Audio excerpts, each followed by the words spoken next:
हमारा जो belief system है, जहां मेडिकल साइंस ने बोला medical science is a wonderful science,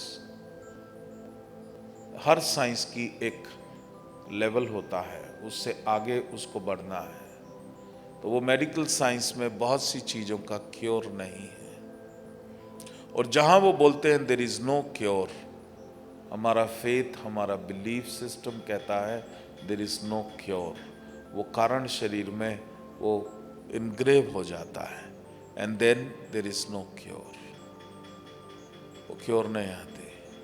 लेकिन अगर हम इस चीज़ को मेडिकल साइंस में ही दो group of patients, cancer patients जो है, एक को बोला कि भैया ये कीमोथेरेपी है और ये एज पर द नॉर्म्स, ये तुम्हारा पॉसिबिलिटीज़ है रीअकरेंस ऑफ कैंसर, और ये पॉसिबिलिटीज़ है, ये साइड इफ़ेक्ट्स हैं, ये मुसीबत है, ये ले लो।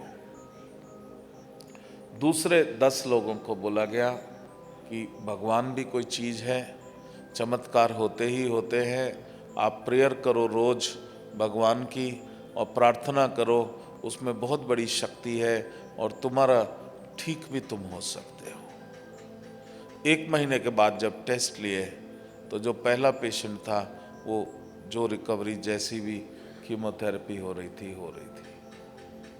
जो दूसरा ग्रुप पेशेंट्स का उसको लिया और उनके जब ब्लड टेस्ट किए गए तो उनका ब्लड एक कोई केमिकल सेक्रीट कर रहा था, कोई हार्मोन सेक्रीट कर रहा था, और उन्होंने पता किया कि this is antidote for cancer.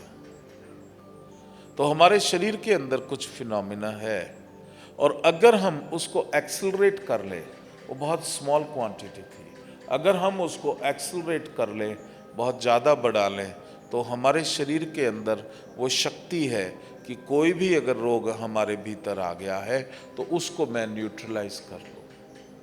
लेकिन उसके लिए मुझे कारण शरीर तक पहुंचना होगा। मुझे ज्ञानमय कोश में जो अज्ञानता का ज्ञान मैंने डाल रखा है, पहले उसको मुझे हटाना होगा,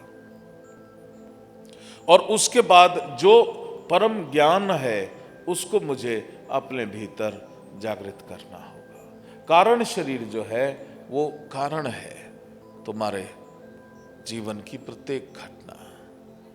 अब डिस्कनेक्ट कैसे हो जाता है मनुष्य, कैसे डिस्कनेक्ट हो जाता है उस कारण शरीर?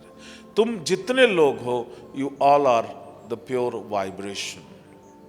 हर मनुष्य जो है, जो आनंदमय कोश, जो तुम्हारा 5वां शरीर है, वो वाइब्रेट करता है to the frequency of god frequency. जो भगवान की जो वाइब्रेशनल फ्रीक्वेंसी है, उसके ऊपर तुम्हारा 5वां शरीर, जिसको हम बोलते हैं महाकारण शरीर, ये कारण शरीर है। इसके अंदर मैं अपनी माया से इन्फ्लुएंस भी करके अपने जीवन में मुसीबत भी घोल सकता हूँ। और जो महाकारण है, जो ज्ञानमय कोश है, वो जो आनंदमय कोश है, वो परमात्मा से जुड़ा है, वो मेरी आत्मा से जुड़ा हुआ है, उसमें कोई भी नेगेटिविटी नहीं है। It's only purest of the pure positive energy. और जो नीचे है वो सब कई जन्मों का ज्ञान, और उसी से जो ज्ञानमय कोश है वो मेरे मन के विचारों को पकड़ता है। अगर मैं तुमको बोलूं कि तुम पॉजिटिव हो जाओ, तुम पॉजिटिव सोचो सिर्फ, और उसके बाद तुम बिल्कुल ठीक हो जाओगे,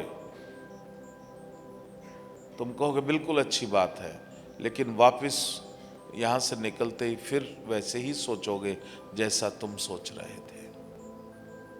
बदलाव नहीं आ सकता। अगर बदलाव आना होता तो हम बार बार बस यही बोलते हैं कि सिर्फ पॉजिटिव सोचो, और सारी दुनिया बदल जाती। वो इसलिए नहीं बदल सकती क्योंकि जो कारण शरीर है, जो ज्ञानमय कोश है, वो मनोमय कोश को कंट्रोल करता है। जो मनोमय कोश है वो प्राणमय कोश को कंट्रोल करता है। जो प्राणमय कोश है वो अन्नमय कोश, इस शरीर को कंट्रोल करता है। It's a very interesting phenomena.